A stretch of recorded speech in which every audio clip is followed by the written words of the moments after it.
And I'm supposed, I was really like assigned to the leader.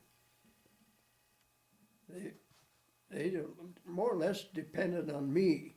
It's like it was in Kentucky. We flew from Lexington to Louisville. I should have brought that back, but Now, please talk about it now if you'd like, yeah? huh? Please go ahead and tell that story if you'd like. Yeah. Well, we coming back and we hit a horrible snowstorm, and I'm teaching like navigation. Me and Red Handley and Kerr and Kesey, and I had this group of young pilots just coming back cross country, run into this. This is God's truth. Run into this horrible snowstorm. I mean, the windshield, it was just packed full of. We was in smaller L5 airplanes in, just teaching, navigation. And I'll never forget it. You kids have probably heard it. I know Irene has. I come over, it's coming down. The weight was bringing us down. We flew out, and I'd say, never forget this big water tower said Warsaw. I thought, holy Christ, I ain't in Germany. I circle around. Well, he's coming down. We's going to crash them all. And they're following me because I'm supposed to know what I'm doing. And here I am clear across the Ohio River. The Mississippi, they're lost. And I come across this big building and a big field. And I'll be damned, I brought it in there. It was right beside a school building. Every one of us made it safe.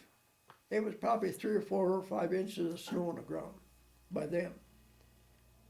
And of course, there's police, I can remember that, fire department, kids, people, ladies, screaming, hollering, come out there. And I know I got out and I said, can I use a telephone? You sure can. Boy, they treated us like $1 million. I called up Bowman Field where I was stationed. I said, we're okay, but we're down. Well, we'll send buses there. Well, I said, let me call you back first. So I went out, and these ladies, well, they set up cots in that big auditorium, fed us. Oh, I'd rather be there all the time. Fed us a good meal, baked homemade cookies, coffee, tea, oranges, whatever you wanted, they brought in there. They wanted to hear the experience of Army life. And anyways, I called back. I said, no, they're putting us up right there in the auditorium. We'll see how the morning is. And come morning, here comes the sun up and everything. It was probably near about noon time. They fed us breakfast, and we went and we flew back. I'll be so darned. they didn't have to come with buses to pick us up. Well, there was no need of leaving the airplanes all set out there in that big that football field or whatever it was. But I had to bring that back because that sure, come back absolutely, to me lots of times. Yeah, absolutely. It was really probably something to see from the air. For the water tower is, what is it?